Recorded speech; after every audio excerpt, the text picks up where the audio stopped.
Boa noite a todos e todas, sejam mais uma vez bem-vindos e bem-vindas à aula de Ciência Política e Direitos Sociais. Espero que todos estejam bem, estejam superando aí essa gripe danada, essa influenza que está aí assolando a gente, está todo mundo muito gripado, mas vamos que vamos. Pessoal, chegamos na metade da nossa disciplina, tá? Chegamos na metade da disciplina, os slides já estão aí, vocês já superaram uma parte, tá? O nome da disciplina, Ciências Políticas, Direitos Sociais, o tema da aula hoje, Direitos Sociais no Brasil, tá? Muito em evidência, vai ajudar muito vocês. Então, para começar, gente, a primeira coisa que eu tenho que falar para vocês é o seguinte, naquele processo que a gente vem fazendo, leitura do texto base, leitura assistir o vídeo complementar, né? Leitura dos slides, e aí, a partir das aulas, fazer as atividades. As atividades, o fórum vale 1 ponto e as atividades 0,5. Somado, eles formam 4 pontos, avaliação 6, totalizando 10 pontos. E aí eu já me comprometo com vocês a mesma sistemática que a gente fez da prova passada. Eu vou pegar questões dos próprios questionários, tá? Dos próprios questionários eu vou pegar questões. Dito isso, vamos começar a falar de direitos sociais? Então a primeira coisa que a gente tem que entender é o seguinte, gente, nenhum direito ele é materializado gratuitamente, ele não chega e é dado por qualquer que seja o Estado, o governo, tá? Nenhum governo chega e fala, eu vou te dar esse direito. Não. Todos os direitos, eles são resultados, e a grande maioria dos direitos sociais, de lutas coletivizadas. Então, a primeira coisa que a gente tem que entender é que nenhum direito, ele é dado gratuitamente, sem uma luta ou uma reivindicação. Então, na história da humanidade, tá? Todos os direitos conquistados, o direito da mulher ao sufrágio, ao direito do voto, foi uma luta. O direito dos negros e ex-escravizados poderem frequentar a escola, coletiva. O direito das pessoas poderem professar a sua fé, um direito coletivo. Então, a primeira coisa que nós temos que compreender é que essas conquistas são coletivizadas. Dito isso, a primeira questão que a gente vai ter em mente é que no Brasil nós vivemos um processo histórico, tá? Eu já vou entrar na Constituição, especificamente nesse slide, tá, gente? No Brasil, a gente vem de um processo desde o Brasil colônia, então é importante a gente entender. Olha só, gente, quem está assistindo a aula, as 44 pessoas, o Brasil, desde a sua Constituição enquanto Estado e Brasil, a partir da colônia, ele teve alguns direitos das pessoas que eles foram cerceados. O que é cerceados? Eles foram proibidos. Por exemplo, o direito à terra, o direito à liberdade, o direito à educação, o direito à saúde. E somente a partir das lutas, como eu disse para vocês, é que nós conseguimos consolidar esses direitos. Especificamente, para a gente falar em direitos sociais e mais de forma contemporânea, a gente vai trazer a Constituição de 1988, tá? Então, a Constituição de 1988 é o arcabouço legal que consolida as perspectivas dos direitos sociais materializados na lei. Tá? Então, a Constituição de 1988, que é esse desenho que está aí, ele é a Carta Magna e que vai trazer principalmente, e aí eu tenho que dizer a vocês, os direitos individuais e coletivos. Tá? Então, a partir do artigo 1º, ele fala que todos são iguais perante a lei, sem distinção de qualquer natureza, né? E vai avançando para o artigo 5º, né? Que ele vai trazendo essas características de direitos individuais e coletivos, principalmente nos seus incisos. Depois, ele vai dividir para determinados capítulos. O capítulo que vai ser específico do direito à educação, do direito à moradia, do direito ao trabalho, do direito à liberdade, do direito à propriedade. Então, são direitos esses que são postulados na nossa Constituição, tá? Então, qual é o nosso arcabouço legal de ordenamento jurídico que a gente tem? A Constituição Federal do Brasil de 1988, tá? Obviamente, os estados e municípios, eles fazem leis, que essas leis, elas também têm caráter de vigência, mas elas não são maiores do que a Constituição Federal de 1988. Passa, por favor, Clarinda, perdão. Bom, vamos lá. Gente, 1841, tá? Ó, veja, eu falei da Constituição de 1988, mas eu vou falar primeiro da Constituição de 1841. Na Constituição de 1841, tá? Quando estava vigente o Império, e aí também estava vigente o período escravagista, o que acontece? Havia um dispositivo na lei que falava que escravos e ex-escravos eram proibidos de frequentar a escola e pessoas enfermas. Então, lá em 1841, não era permitido que escravos, ex-escravos e pessoas com enfermidade frequentassem a escola. De lá para cá, em 1988, a Constituição, ela, no seu ordenamento jurídico, ela colocou a educação como um direito de todos, tá? Então, a educação é um direito de todos. E ela é universal, é importante entender isso. Atenção, turma, de gestão pessoal de administração pública, tá? O que acontece?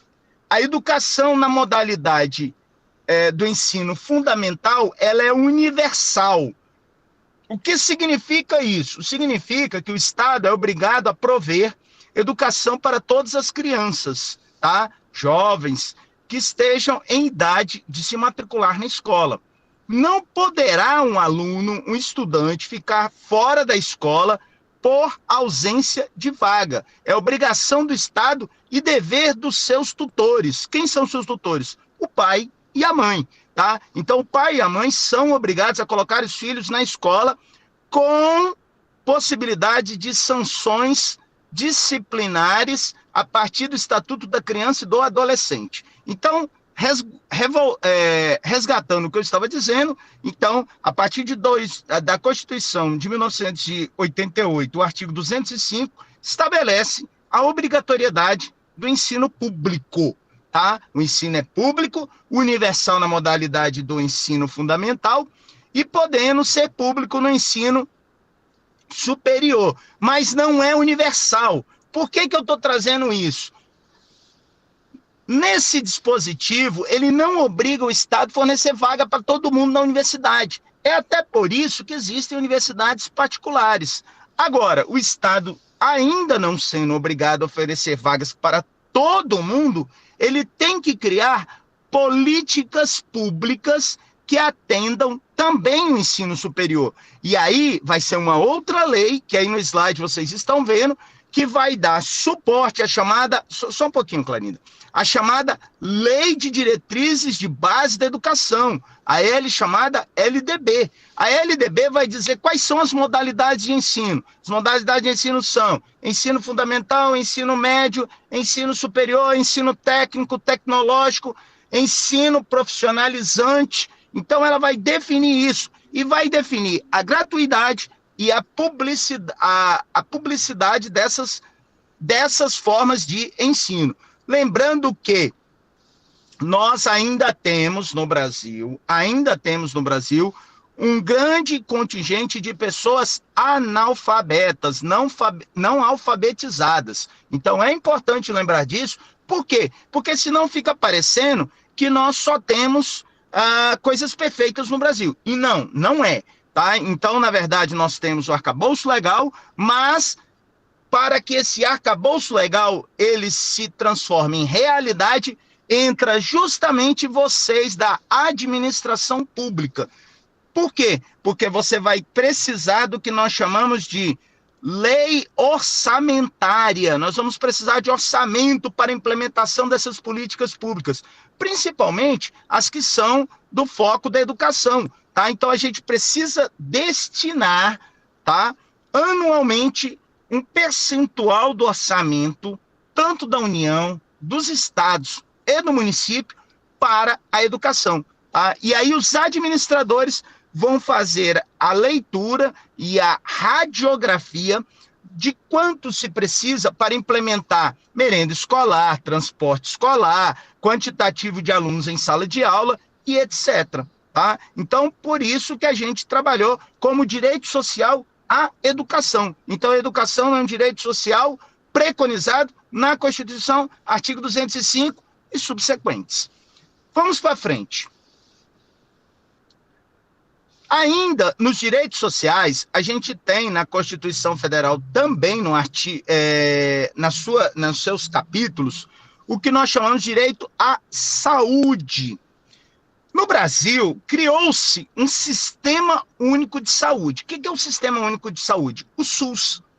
O SUS, ele vai bem além, gente, de uma situação exclusivamente hospitalar, tá? O SUS, ele trabalha com um conjunto de políticas públicas que vai desde do monitoramento da potabilidade da água, se a água é potável, até a questão de triagem e também de pessoas para doação de órgãos, tá? Então, ainda nesse escopo da saúde, a saúde é um direito de todos, a saúde pública, para brasileiros natos, naturalizados e estrangeiros. Então, não é no Brasil proibido atender um estrangeiro. E aí nós temos um problema estrutural. Aí também nós temos que falar isso, nós temos um problema estrutural. As unidades públicas de saúde, elas não conseguem absorver o quantitativo de pessoas que... Desculpa, perdão, pessoal. Não consegue atender o quantitativo de pessoas que demandam de serviços de saúde. É muito grande. Aí, obviamente, fica deficitário, tá? Quem de vocês já não foi no hospital e passou por situações onde precisou esperar um exame, esperar uma radiografia, esperar um leito, esperar, às vezes, até UTI? Isso a gente viu muito durante a pandemia do Covid-19. Então, mas... mesmo com toda essa questão, o Estado brasileiro, ele consegue prover saúde gratuita. Tanto é que aí boa parte dos brasileiros foram vacinados gratuitamente, tá? Então, lembrando, então a gente falou até agora o quê? Só para situar quem chegou na aula agora, nós estamos falando dos direitos sociais, que são conquistas... que são conquistas coletivas a partir de lutas. E aí a gente disse que boa parte delas hoje se materializa a partir da Constituição de 1988. E aí eu comecei falando sobre a educação, agora eu estou falando sobre a saúde, que é um direito individual e coletivo. E também falando do SUS, tá? Avançamos mais um pouquinho. Bom, ainda dentro do escopo dos direitos sociais, a gente garante aos indivíduos, tá, gente, a ideia de ele não morrer de fome, né? Apesar da gente ter pessoas em situações de hipossuficiência, tá, em miséria. O que é isso? O indivíduo, ele tem direito à alimentação, tá? Ele tem direito a se alimentar, comer e não morrer de fome. Para tanto, tá? Para tanto, os governos, eles criam programas e políticas públicas para eliminar a fome. Por exemplo, o Fome Zero, tá? O Fome Zero é um exemplo de política pública para eliminar a fome no Brasil, tá? Eu quero dizer a vocês, e aí importante atenção, turma de administração pública, a gente começa a fazer leituras e a gente começa a se empoderar de alguns conhecimentos e aspectos. Bom, essas políticas voltadas para alimentação, a gente tem que dar nome. Os primeiros a pensar nisso foi o sociólogo Betinho, tá? O Betinho começou a fazer campanhas nesse sentido. Na sequência, no governo, por incrível que pareça, no governo do Fernando Henrique Cardoso, tá? Ele começou a trabalhar com essa perspectiva da questão alimentar. Tinha um Vale Alimentação, Vale Gás, e aí ele implementou um programa alimentar ainda no governo dele.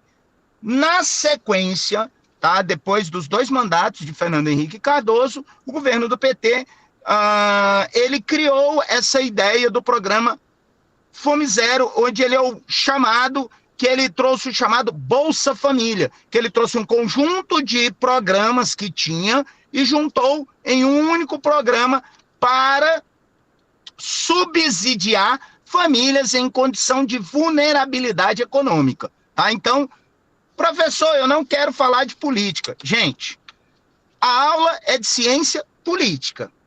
O curso é de direitos sociais. A gente tem que trazer esses elementos para discussão. Não tem como. Tá? E, obviamente, a gente tem que trazer os elementos históricos. Só um pouquinho que eu vou beber um pouquinho de água aqui, pessoal. Continuando. E aí, esse elemento que a gente tem que trazer. No Brasil, existe um programa social chamado Bolsa Família. E houve um programa Fome Zero. E houve um trabalho do Betinho, sociólogo. Tá? Então, é importante a gente ter muito claro essas questões todas. Quais são os próximos programas para o futuro? Vai depender dos gestores e dos administradores, tá? Mas a questão alimentar, gente, e aí a gente tem que falar o seguinte, existem bolsões de miséria no Brasil, gente. Não é só a gente pensar, não, mas eu não tô nem... Gente, tem gente que não tem o que comer. Então é importante esse direito social da alimentação para garantir a alimentação de pessoas que estão sem nenhum alimento, tá? Avançamos. Vamos lá para frente. Clarinho. Isso, obrigado. Então, a gente falou do direito à educação, direito à saúde, direito à alimentação. Um outro aspecto que é direito do cidadão brasileiro, tá? Aquele nato, naturalizado, é direito ao trabalho. A pessoa tem direito a ter um ofício e ainda registrar esse ofício numa carteira de trabalho. Então, a pessoa, ela é direito dela trabalhar, e mais do que direito dela trabalhar, ela tem direito a receber por esse trabalho remuneradamente. Tá? É importante isso. Então, junto com a Constituição, que vai trazer o direito ao trabalho, também vai trazer algumas leis que vão estar próximas, que é a seguridade desse trabalhador, tanto do ponto de vista remuneratório, quanto das condições de trabalho, gente. Não é suficiente apenas pagar para o trabalhador. Ele precisa também ter condições dignas de trabalho, tá? Ele tem que ter condições de uma EPI, tá? O que é EPI? Quem pode me responder rapidamente aí, gente, para não ficar falando sozinho? O que é EPI? Equipamento de proteção individual, professor. Muito obrigado. Exatamente, EPI, equipamento de proteção individual. Porque esses indivíduos podem estar trabalhando em lugares que coloquem sua vida em risco, em condições de periculosidade ou de insalubridade. E eles têm que receber tanto um quanto o outro se eles estiverem nessas condições. Tá? Então, por isso que esse arcabouço de leis vai proteger dele poder receber e receber também pelas condições dignas de trabalho. E ainda, caso ele fique adoecido pelo trabalho, ele terá direito à remuneração por benefício continuado, tá? Se ele estiver doente. E aí é importante entender isso. O trabalho é necessário, mas o trabalho não pode tornar-se uma ferramenta de adoecimento da classe trabalhadora. Então, é um direito social. Agora, nós temos alguns elementos. Infelizmente, há um processo que há uma quantidade de desempregados. As pessoas estão desempregadas.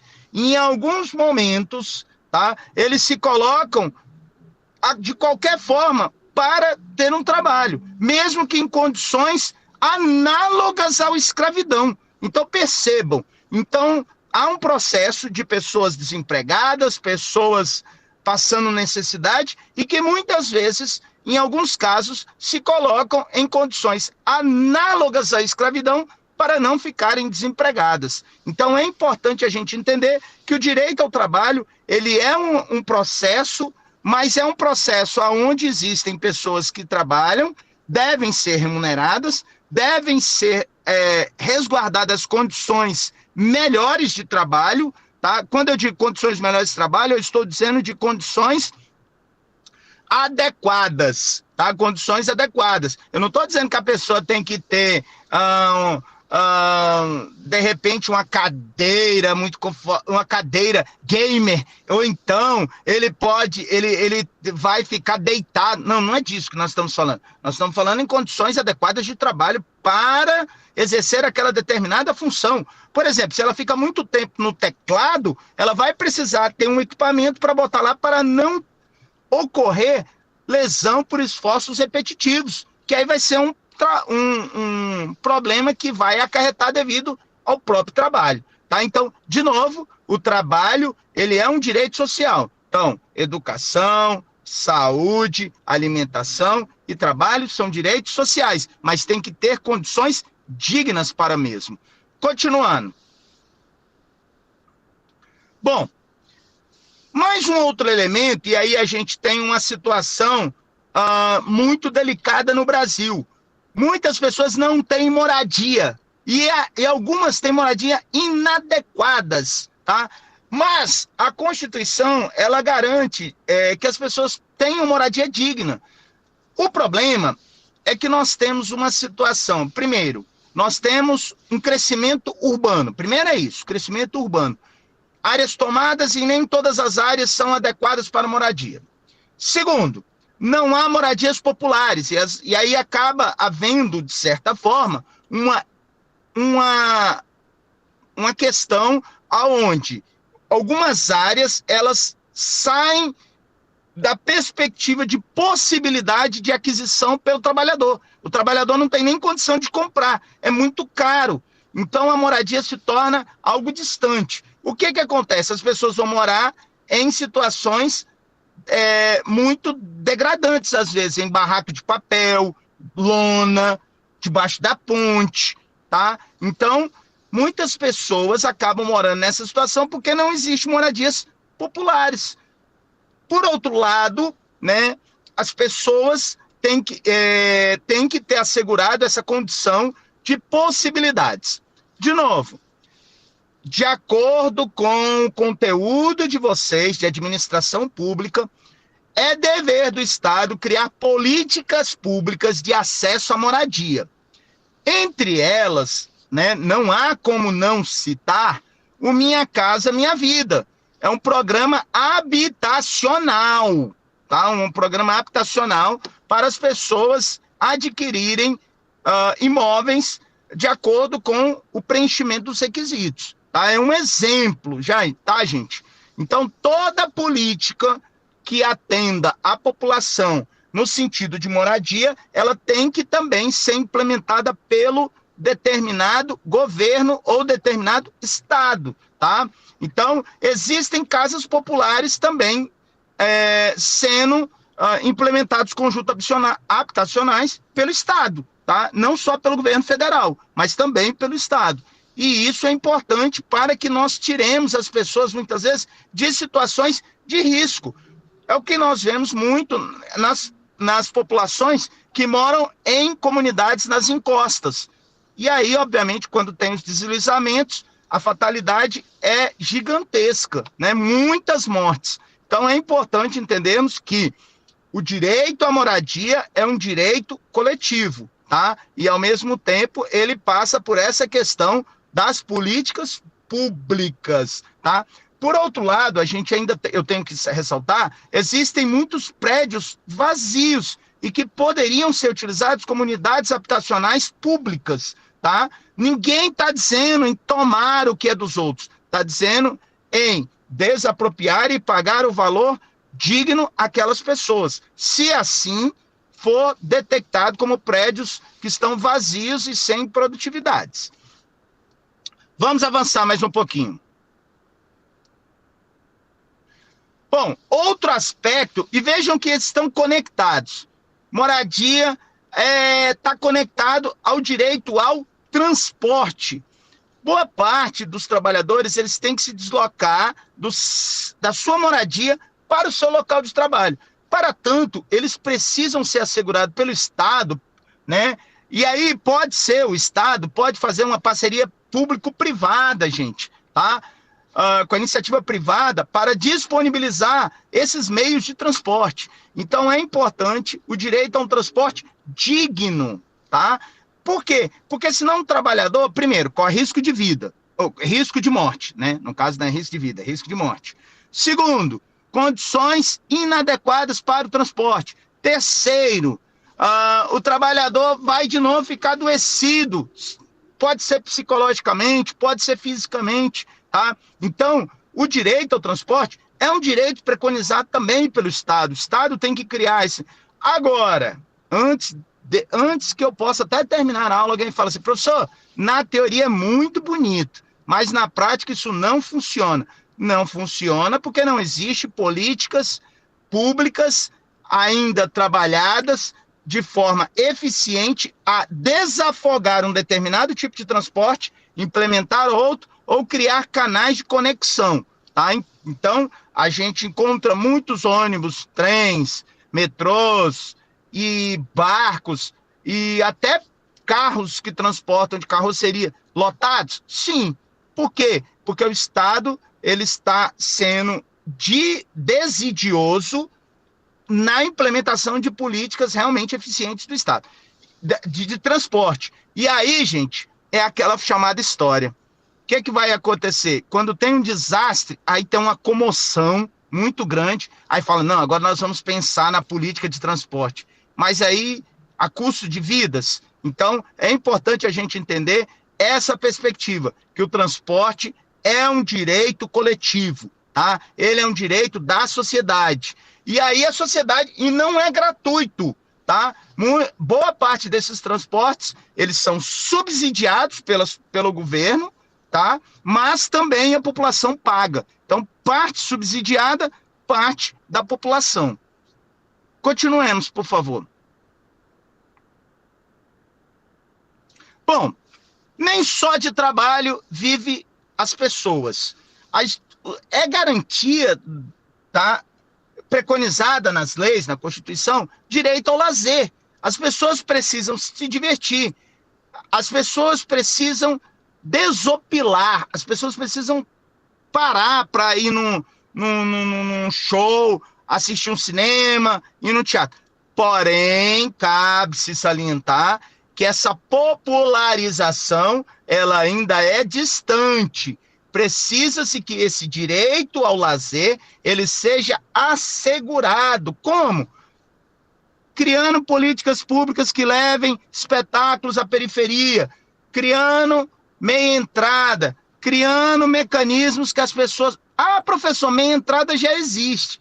Existe, mas na hora que a pessoa vai lá, aí não, já acabou todos os ingressos de meia entrada. Então, na verdade, precisa que esses espetáculos, que essas questões de lazer possam ser também ampliadas e socializadas mais fortemente para as populações, principalmente as populações da periferia, tá?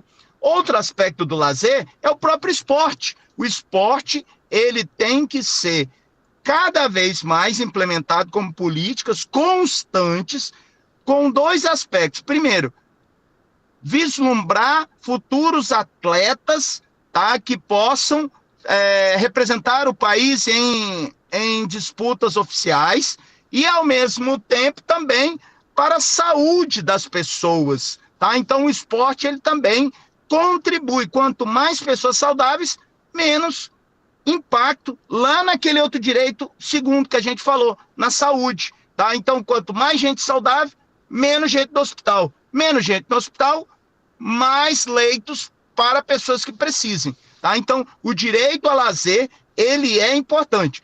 E aí, gente, Vamos lá, vamos falar pro povo. Depois o povo falar, não, mas eu não queria. Gente, Lei Rouanet. Existe uma lei. O que é essa lei? Que ela subsidia, tá?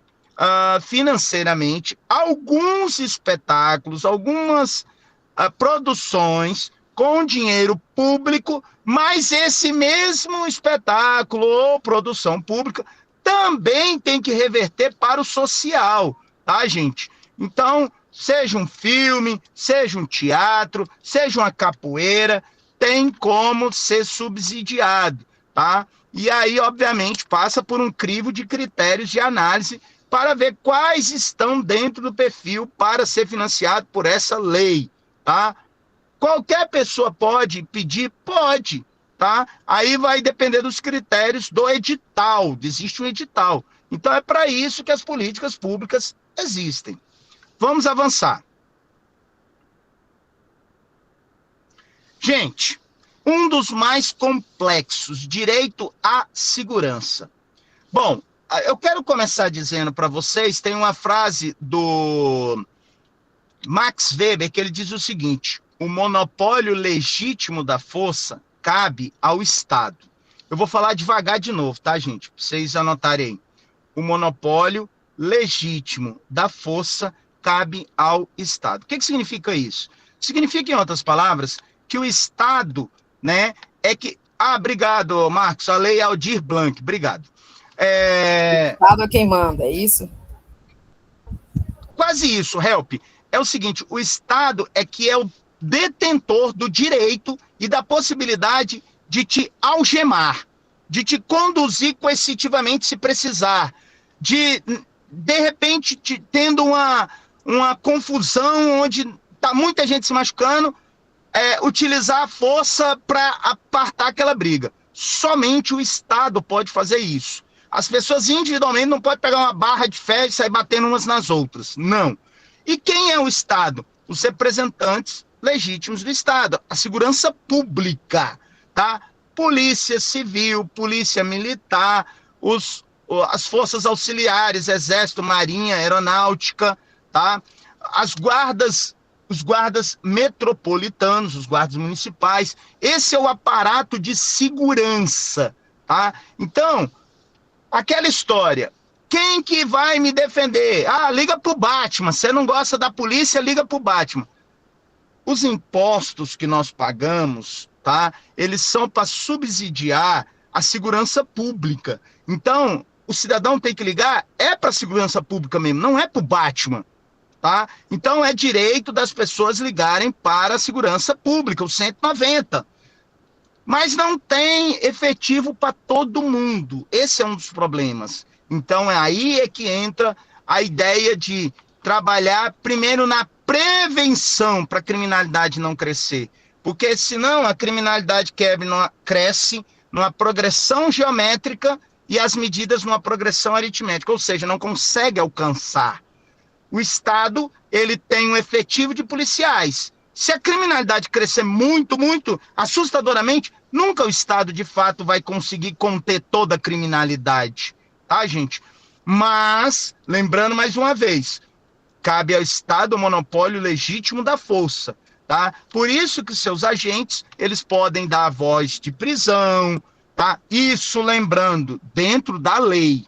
Qualquer coisa feita para além da lei se chama abuso de autoridade. Repetindo, qualquer coisa feito ao arrepio da lei ou à margem da lei se chama abuso de autoridade. E o abuso de autoridade também deverá ser punido, tá? Ele também deverá ser verificado, claro, garantindo a ampla defesa e o contraditório. Então, a segurança pública é direito de todos, gente. Você tem direito a ter uma cidade segura, um município seguro, um estado seguro, um país seguro. Professor, a gente não tem. Repito, nós temos primeiro uma questão orçamentária, né, gente? Tem que garantir orçamento para que a segurança possa fazer as coisas no sentido de coibir a criminalidade. E aí eu falo de entrada de armas pelas fronteiras, drogas, tá? essa questão do crime organizado. Então, tudo isso, obviamente, entra nessa questão. E aí, obviamente, a gente precisa destinar recursos financeiros para o combate do tráfico de droga, do tráfico de entorpecentes, tráfico de armas. E aí, a partir disso daí, a gente coibir a criminalidade. Somado a isso, as políticas públicas para que não cresça a criminalidade. Professor, e como é que a gente trabalha isso? A gente vai tentar diminuir o exército de criminalidade. Como? Que os jovens não sejam recrutados. Como, professor? Lazer, no esporte, nas artes, na educação. Vejam que esses direitos estão conectados. E aí é a partir disso que a gente consegue trazer um estado de segurança maior para a sociedade. Tá? Então, a segurança ela é um elemento e um dispositivo constitucional e, ao mesmo tempo, também um direito. Tá? Avançamos mais um pouquinho. E aí a gente vai chegando à ideia do direito à previdência social. Nós passamos a vida inteira trabalhando. Quando a gente vai chegando mais ao longo da vida, a gente vai envelhecendo.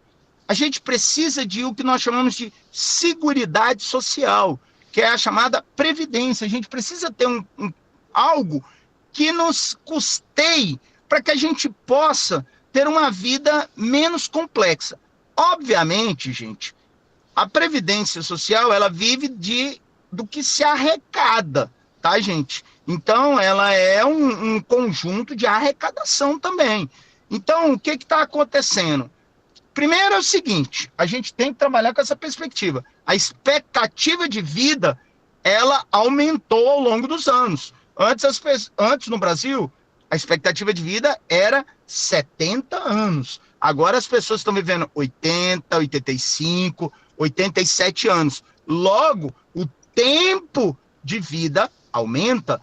Também isso vai impactar na Previdência.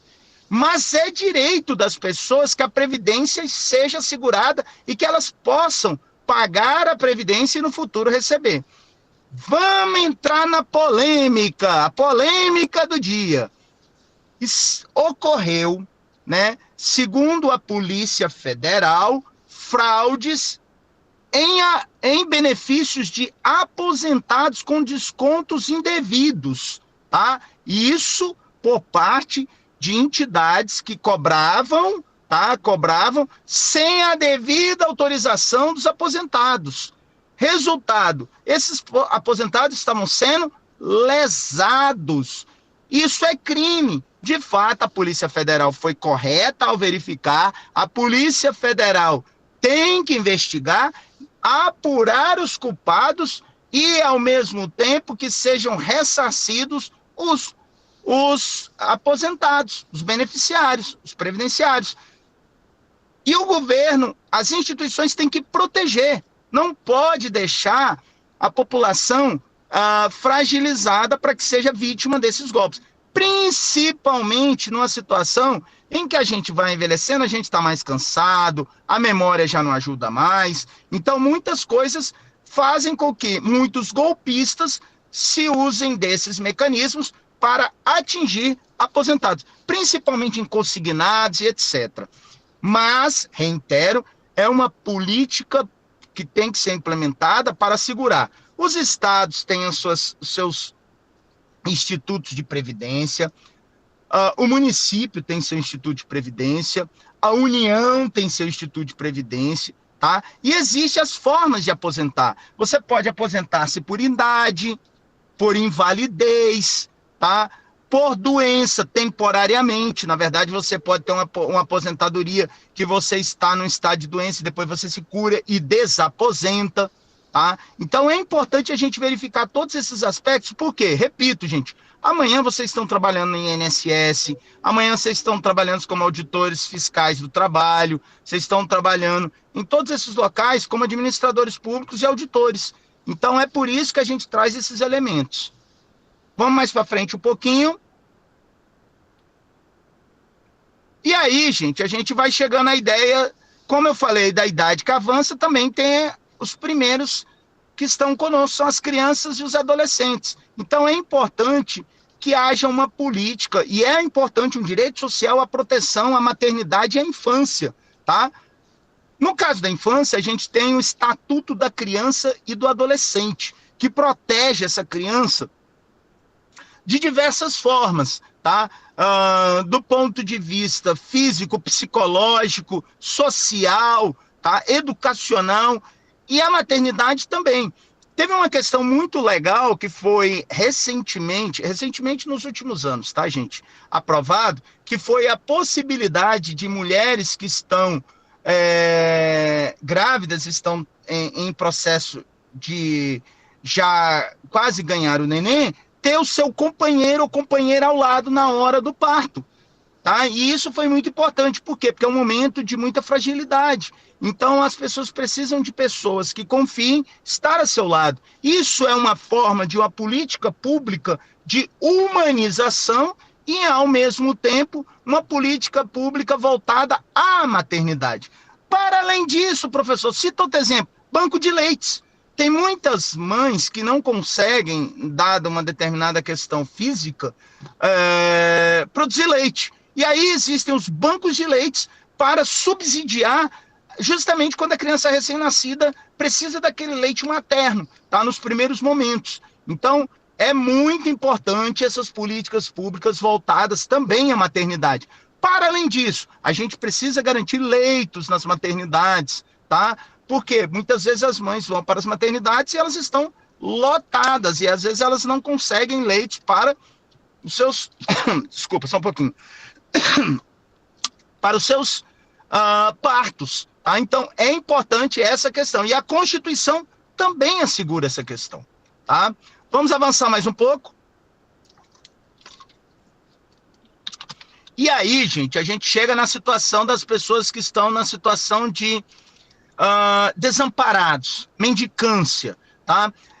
É um direito que a Constituição também tem que resguarda a gente ter uma política pública. E não dá apenas para a gente fazer o seguinte, fechar os olhos, ou até, que aí é o suprassumo da desumanidade. Acontecia em São Paulo isso. Às vezes as pessoas que eram moradores de rua estavam... Oi. Às vezes as pessoas eram moradoras de ruas, estavam dormindo nas calçadas, e pela manhã as pessoas pegavam água gelada e jogavam para tirar elas dali. Então, quer dizer, é o suprassumo da desumanização. Você não vê que tem um ser humano ali que está numa situação de vulnerável, você ainda jogar água gelada nele, né? Assim como foram feitos debaixo de algumas pontes, né? Eles fizeram uns paralelepípedos para as pessoas não poder dormir lá. É óbvio que não é o lugar mais adequado para as pessoas dormirem debaixo de uma ponte. Porém, já colocar um paralelepípedo ali é para realmente um instrumento de tortura. Então, é claro que a gente tem pessoas que estão numa situação, e aí fazer o quê, professor? O ideal é que a gente tenha abrigos públicos para que possam acolher. Aqui em Tocantins, a gente não tem essa característica, agora em maio e junho, né, principalmente maio e junho, do frio, né? Mas tem muito lugar onde o frio ele é castigante, né? Então, muita gente acaba morrendo de hipodermia. Então, em alguns locais, eles criam abrigos para que essas pessoas possam dormir à noite para não morrer de hipodermia. É importante essa política pública. De novo, vocês, daqui a pouco, vocês estão em órgãos públicos, vocês estão nas secretarias fazendo essas políticas públicas para atender pessoas em situação de desamparo, tá? E aí tem um conjunto de coisas que vai da questão alimentar, vai da questão de, às vezes, essa pessoa ser possibilitada a situação de voltar para a cidade natal dela. Então, tem um conjunto de políticas que podem ser implementadas a partir disso. Vamos avançar mais um pouquinho. Em síntese, é isso, gente. Nós trabalhamos com a perspectiva... Pode tirar os slides, Clarinda, eu lhe agradeço. Em síntese, a gente trabalhou hoje com essas perspectivas. Temos um texto base, tá? Temos os slides, temos os exercícios, mas, obviamente, a gente se coloca para sanar todas e quaisquer dúvidas. Nesse momento, a gente ainda tem um tempinho, eu abro para perguntas, questionamentos ou qualquer indagação que vocês queiram ou discordância, e, na sequência, a gente encerra a aula, tá, gente? Está aberto para falas, discordâncias, ponderações. Agora é o momento. Depois ficar lá no WhatsApp, não, mas isso aqui não estava lá na questão X, na questão Y, W, Z, na hipotenusa, no quadrado lá das equações. Agora é o momento. Tá? Então vamos para as dúvidas e na sequência a gente tenta saná-las. Andresa, quer falar alguma coisa? Estou te vendo aí no vídeo. Andresa, José, Valdir, alguma coisa? Help. Foi bem esclarecedor, professor, sua fala. Tá bem tranquilo. Só uma colocação que o senhor falou sobre a questão dos moradores de rua. Outra coisa que a gente tem visto bastante em atos desumanos é as pessoas colocarem fogo. Não sei de onde é que saiu essa ideia de uma pessoa ver outra pessoa em estado de fragilidade atear fogo, mas ultimamente a gente tem visto muitas reportagens a respeito disso, né? Então, assim, mais uma vez, mais um ponto a ser colocado para a gente, de fato, ter políticas mais afetivas a esse respeito, né, também.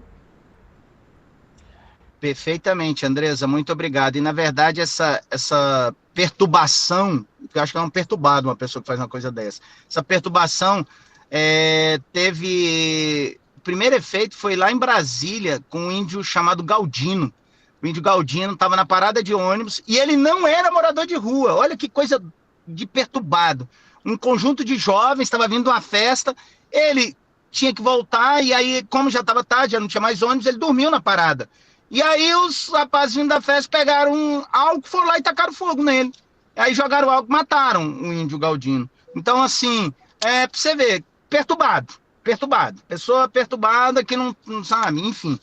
Mas eu agradeço, Andresa, a sua fala, muito obrigado. José, Dina, Clarinda, Help, alguém quer falar alguma coisa, José? Professor, eu acho que essa aula é de extrema importância, principalmente para todo mundo, mas principalmente para a gente mesmo, como administradores públicos, para a gente saber, né, trabalhar essas políticas, né, defender, inclusive defender orçamento mesmo, para que essas políticas públicas cheguem em quem mais precisa, né? Esse é o grande papel de nós como administradores, que é a política pública da educação ao lazer, que ela chegue às pessoas. E isso é importante que nós, como administradores, tenhamos a consciência e que lutamos para isso. E desenvolver para quem mais precisa, é claro, né? Para quem mais precisa. Então, esses esclarecimentos nos traz à tona grandes problemas no Brasil, é claro, não só no Brasil, mas em todo o mundo. Mas que a gente possa, de certa forma, né, ter mecanismo para lutar, né, num país desigual como esse, lutar por políticas públicas que melhorem a vida das pessoas. Esse é um papel muito importante. E essa aula traz, explicita para a gente esse desejo, né, que a gente tem em ter pessoas que tenham as mesmas oportunidades, ou pelo menos tenham oportunidade em alguma coisa, educação, saúde, enfim. Obrigado pela sua fala, José, muito obrigado. Senhor Valdir. Boa noite a todos. Boa noite, senhor Valdir. Tudo bem? Eu vejo o seguinte, acerca deste último assunto que foi elaborado aí, acerca desses jovens que acabaram cometendo esse ato tão terrível. É porque é o seguinte, às vezes eles verem acontecer esse tipo de situação em vários outros lugares, ou país que seja, aí eles querem, tipo assim, demonstrar também que são capazes de fazer uma atrocidade desse tipo. E não sabendo eles que eles estão trazendo um prejuízo para o nosso país, para a própria vida, para a sociedade em geral, né? Verdade, seu Valdir, muito verdade. Obrigado, seu Valdir.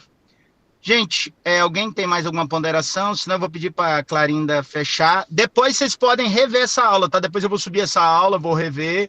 E aí nós ainda temos uma aula, fiquem tranquilos que eu vou dar revisão para a prova, e aí depois vai ter a prova, tá, gente? Então fiquem tranquilos, vai ter revisão para a prova e depois a prova. Mais alguém? Não? Maria, help.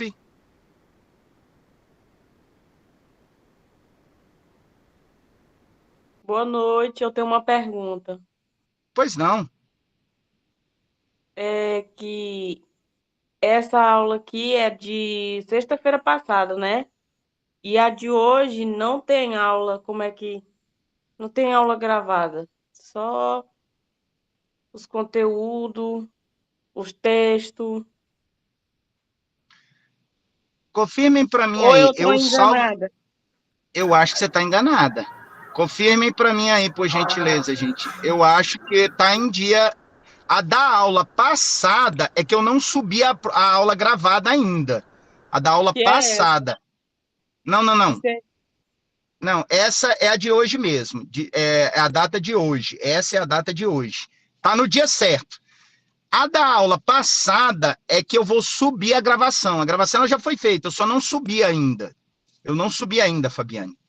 Talvez seja isso a sua dúvida. É porque, na Ah, verdade, tá. teriam duas aulas que estão sem subir o vídeo. Uma que está sendo, que ela era para ter sido assíncrona também, mas não subiu, aí eu gravei, aí eu vou subir, botar lá para vocês assistirem, e essa de hoje que ela está sendo gravada e que eu vou subir. Tá bom? Bom, gente, eu peço por gentileza, do fundo do coração, se protejam bastante, porque a influenza H1N1 tá bem grande mesmo. Ô, Help, pode falar, Maria, pode falar, seu microfone não tá falando, mas pode falar.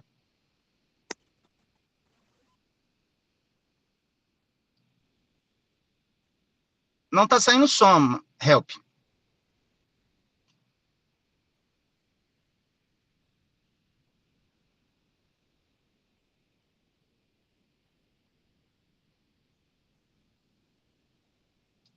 Não tá saindo som, Help.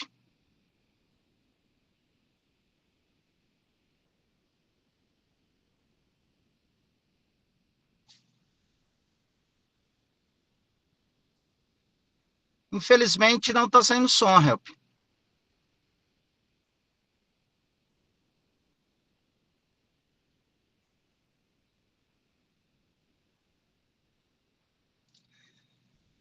Bom, Help, eu vou ter que deixar para a próxima aula, para você tirar qualquer coisa, você me manda um WhatsApp, pode ser? Se for uma dúvida, pode ser? Porque eu não estou te ouvindo, não tá? Pode ser? Se for uma dúvida, você me manda um WhatsApp, tá?